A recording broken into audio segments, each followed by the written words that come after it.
কখনো কি আপনি জানতে চেয়েছেন ধনী হওয়ার সব থেকে সহজ পথ কোনটা? হ্যাঁ, আজ থেকে ঠিক ৩৭ বছর আগে এক মিডল ক্লাস ফ্যামিলির সন্তান এই কথাটাই ভাবতেন। তিনি জানতেন না চাকরি, ব্যবসা নাকি অন্য কিছু তাকে সাফল্যের শিখরে নেবে, কিন্তু তিনি হাল ছাড়েননি। দীর্ঘ চেষ্টার পরে তিনি এমন একটা পথ খুঁজে পান যা তাকে মাত্র ৩৩ বছর বয়সে কোটিপতি বানিয়ে দেয়। ভাই, আজকের এই ভিডিওতে আমি আপনাকে সেই গোপন উপায়ের কথাটাই বলবো, তাই ভিডিওটা একদম শেষ পর্যন্ত দেখুন। মাঝপথে বাদ দিলে হয়তো আপনি জীবনের সব থেকে বড় সুযোগটা মিস করতে পারেন। চলেন তাহলে একটা দৃশ্য দিয়ে গল্পটা বলি। ভাবুন, আপনি একটা দামি শপিং মলে গেছেন, হঠাৎ দেখলেন আপনার সামনে দুইটা দামি গাড়ি এসে থামলো। প্রথম গাড়িটা থেকে একজন বৃদ্ধ মানুষ নামলেন। তার বয়স ৮০ বছরের কাছাকাছি, হাতে লাঠি, তবুও পা কাঁপছে।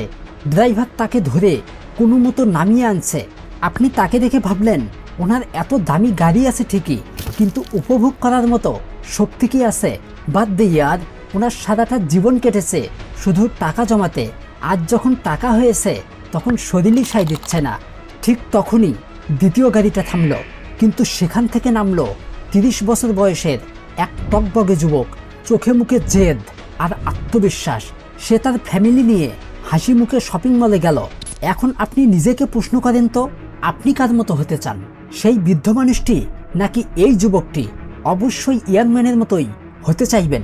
ঠিক তখনই আসে, কিন্তু কিভাবে এটা সম্ভব? এই যে মানুষটাকে দেখছেন, তিনি একজন বিখ্যাত লেখক, এমজে ডিমার্কো।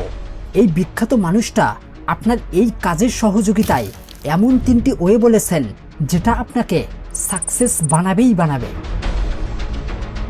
সেই ওয়েগুলোর প্রথমেই থাকছে সাইডলাইন।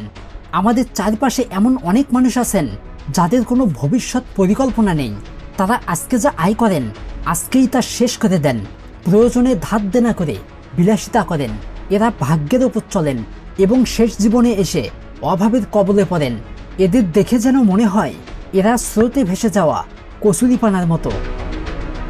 স্লোলেন, এই পথের মানুষগুলো আবার একটু সচেতন। তারা সারা জীবন চাকরি করেন এবং বেতনের একটা অংশ ব্যাংকে জমিয়ে রাখেন। তারা ভাবেন ৬০ বছর বয়সে যখন রিটায়ার করবেন তখন অনেক টাকা হবে, কিন্তু দুঃখের বিষয় হলো ততদিনে তাদের সব শখ মরে যায়। একটা পাঁচ লাইন বলি, আসলে ধনী হওয়ার জন্য ব্যাংকে টাকা জমানোটা কোনো বুদ্ধিমানের কাজ নয়। এবার চলে এসেছি শেষ পথে, যাকে বলা হচ্ছে ফার্স্ট লেন। এই পথই হলো আসল হিরো হবার পথ। এখানকার মানুষজন এমন কাজ খোঁজেন যা সময়ের সাথে সাথে বৃদ্ধি পায়। তারা শুধু গায়ের খাটুনি দিয়ে নয়, বরং বুদ্ধি খাটিয়ে কাজ করেন।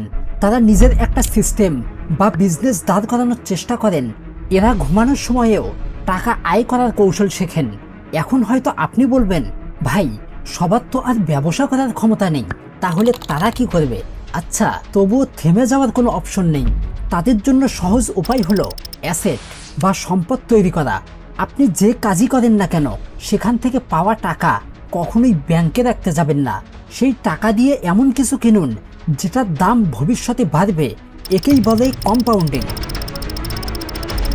আপনার জমানো টাকাগুলো দিয়ে ছোট ছোট অ্যাসেট কিনুন। এক সময় দেখবেন সেই সম্পদ থেকেই আপনার কাছে লাভ্যাংশ আসবে। তখন আর আপনাকে টাকার পেছনে ছুটতে হবে না, টাকাই আপনার পেছনে ছুটবে। দেখেন ভাই, বড় কিছু পেতে হলে আপনাকে একটু কষ্ট করতেই হবে।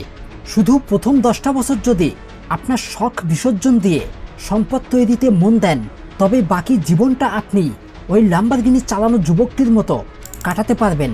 মহান আল্লাহ আপনাকে বুদ্ধি দিয়েছেন সঠিক পথটা বেছে নিতে। তাই আজই সিদ্ধান্ত নিন, আপনি কি সারাটা জীবন অন্যের অধীনে কাজ করবেন নাকি নিজের একটা রাজত্ব গড়ে তুলবেন? ভিডিওটা ভালো লাগলে লাইক দিবেন এবং আপনার বন্ধুদেরকেও জানিয়ে দেবেন। আমাদের এই পথ চলায় সাথে থাকতে চ্যানেলটা অবশ্যই সাবস্ক্রাইব করবেন। ধন্যবাদ।